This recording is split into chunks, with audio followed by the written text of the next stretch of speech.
प्यारे दोस्तों, आप सभी का जीवन के 10 मार्गदर्शक सिद्धांत की इस श्रृंखला में फिर से स्वागत है। हम बात कर रहे थे पहले सिद्धांत के बारे में, जो हमें ध्यान और ध्यान की तैयारी के बारे में बताता है।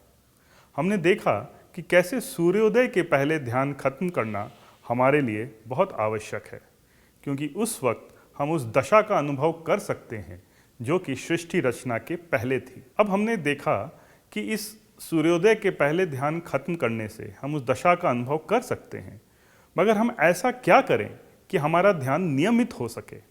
इसके लिए हमें चाहिए कि हम ध्यान एक निश्चित समय पर ही करें। ऐसा क्यों है?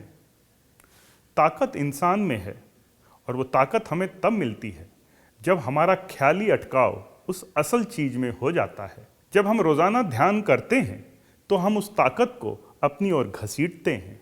हार्टफुलनेस मेडिटेशन के द्वारा ट्रांसमिशन की वजह से वो ताकत हम में आने लगती है।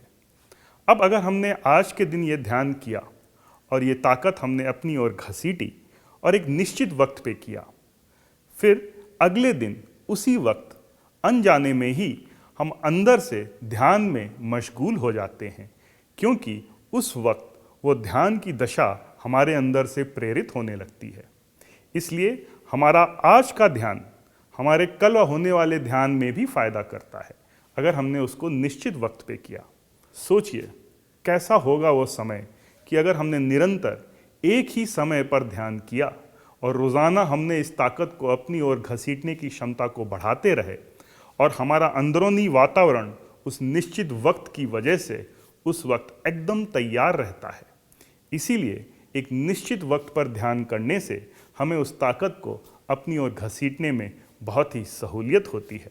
निश्चित वक्त के साथ साथ हमें एक निश्चित जगह का भी निर्धारण कर लेना चाहिए, क्योंकि हमने आज जब ध्यान किया तो उस जगह को हमने अपने विचारों के द्वारा पवित्र बना लिया।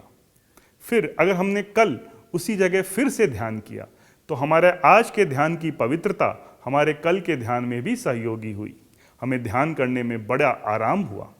फिर इसी तरह निरंतर उस जगह को हम ध्यान कर करके इतना पवित्र बना लेते हैं कि जैसे ही हम उस जगह से गुजरते हैं हमें ध्यान करने की याद आने लगती है और हमारा ध्यान बहुत सरल हो जाता है। इसीलिए हमें एक निश्चित समय और निश्चित जगह का निर्धारण कर लेना चाहिए जहाँ पर हम बैठकर आराम से ध्यान करें।